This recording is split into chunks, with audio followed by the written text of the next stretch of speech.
Samarqandi रहमतुल्लाह अलैह फरमाते एक आदमी मर गया था जिसका चेहरा गधे की शक्ल का हो गया था और उसका अकेला बेटा था। दरवाजे बंद कर दिया ये सोचते हुए कि बाप को यहीं दफन कर दूंगा, उठाऊंगा तो लोग क्या कहेंगे। रो रहा था। अर्ज किया मेरे आका की बारगाह में। अचानक वो कहता है, वो घर की औरतों को भी समझा दिया था दरवाजे बंद करो, इस जनाजे को हमारे बाप को यहीं दफन कर देंगे, लोगों को नहीं दिखाएंगे, दिखाने जैसा चेहरा भी नहीं है।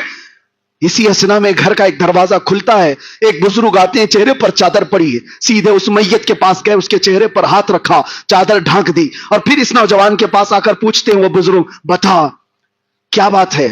उस नौजवान ने कहा, आप कौन है, कैसे आ गए मेरे घर पर। मैंने तो सब दरवाजे बंद किए थे, लेकिन अब आपने देख ही लिया मेरे बाप को, तो देखो इसीलिए तो रो रहा हूं। गम इस बात का है मेरा बाप मर गया लेकिन चेहरा गधे की शक्ल का हो गया। तो आने वाले बुजुर्ग ने कहा, कुछ भी तो नहीं हुआ, जाके देख ले। वो नौजवान कहता है, मैं उठ करके अपने बाप के चेहरे को देखा तो निहायत ही चमकता धमकता चेहरा, कुछ नहीं हुआ। इतने में वो बुजुर्ग जा रहे थे, ये दामन पकड़ लिया, कहा आप कौन है, अल्लाह के फरिश्ते हो, कौन है। पलट करके आने वाले बुजुर्ग ने कहा, अना मुहम्मदुन रसूलुल्लाह सल्लल्लाहु अलैहि वसल्लम। मेरे आका ने फरमाया, मैं मोहम्मद अल्लाह का रसूल हूं। उसने कदमों पर गिर करके पूछा, क्या कहा, मेरे बाप के साथ क्या हुआ, मैं यही बताना चाहता हूं। हुजूर फरमाते हैं, तेरा बाप कुछ गुनाहों में मुब्तला था जिसकी वजह से अल्लाह का गजब हुआ। बेटे ने पूछा, क्या किया था मेरे बाप ने। अब तवज्जो, मेरे आका फरमाते, यह हमारी आदत नहीं कि बाप के गुनाह बेटे को बताया जाए, यह हमारी आदत नहीं कि बाप के गुनाह बेटे को बताए जाए। जो किया था छुपा दिया गया।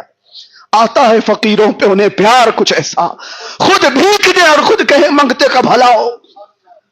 हुजूर पाक सल्लल्लाहु अलैहि वसल्लम फरमाते, हाँ एक आदत तेरे बाप की अच्छी थी, अच्छी जो है वो बता दिया, अच्छी जो है वो बताया।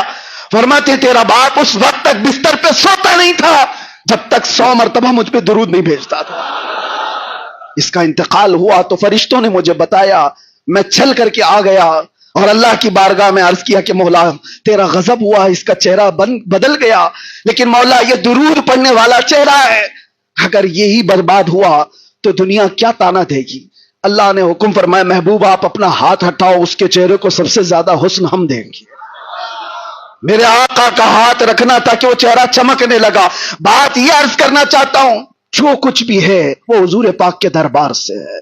आ जाओ एक बार अपने तमाम मामलात को लेकर। इसीलिए आला हज़रत फाज़िल बरेलवी रहमतुल्लाह ताला अलैह ये फरमाते हैं, अपने दिल का है उन्हीं से आराम, सौंपे हैं सब उन्हीं को सब काम, सौंपे हैं उन्हीं को सब काम, चाराए दर्द रजा करते हैं। लो लगी है कि उस दर के गुलाम चाराए दर्द रजा करते हैं। जानो दिल होशो खिरत सब तुम मदीने पहुंचे, तुम नहीं चलते रजा सारा तो सामान गया। हुजूर के दरबार में अपने आप को सरेंडर करो, पेश करो, फिर देखो इज्जतों में इजाफा कैसे होता है। अल्लाह करीम कहने सुनने से ज्यादा अमल की तौफीक अता फरमाए।